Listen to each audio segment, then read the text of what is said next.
आयुक्तांचा काय संबंध? नगरविकास मंत्री हटवा अशी मागणी संजय राऊतांकडून करण्यात आलेली आहे। मॅनहोल मृत्यू प्रकरणानंतर संजय राऊतांनी ही मागणी केलेली आहे। आयुक्तांनी राजीनामा द्यावा, उपमहापौरांनी हे विधान केलेलं होतं आणि यावरूनच संजय राऊत यांनी ही मागणी केलेली आहे।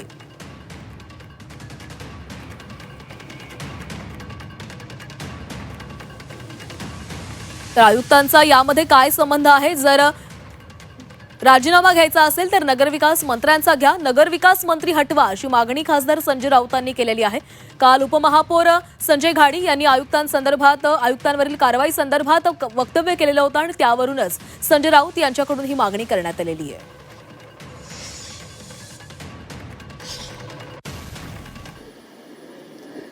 नाही, आता याच्या पुढे मी सांगितलं नाही, याच्या पुढे जर जीवितहानी झाली तर मॅडम तुम्ही आणि मी आपण दोघांनी आपली नैतिकता बाळगून आपण राजीनामा देऊया।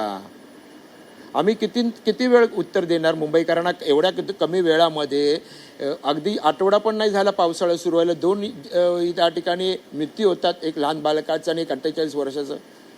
काय आम्ही मुंबईकरांना उत्तर देणार प्रशासन म्हणून आणि आम्ही या ठिकाणचे नगरसेवक म्हणून सुद्धा?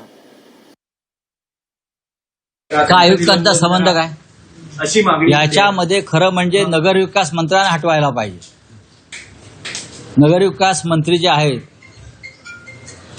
त्यांच्याच पक्षाचे उपमहापौर आहेत, ते म्हणतात की आयुक्तांना हटवा। आयुक्त IAS अधिकारी आहेत। या मुंबई महापालिकेत गेल्या काही काळापासून जे ठेकेदारांचं राज्य सुरू झालेलं आहे ते राजकारणामुळे सुरू झालं, आयुक्तांमुळे नाही। आयुक्त मेट्रो वुमेन ज्या होत्या चांगलं काम करणाऱ्या अधिकारी आहेत माझ्या माहितीप्रमाणे, पण त्यांचं अपयश असं आहे की त्यांना हे ठेकेदारांचं राज्य मोडून काढता आलं।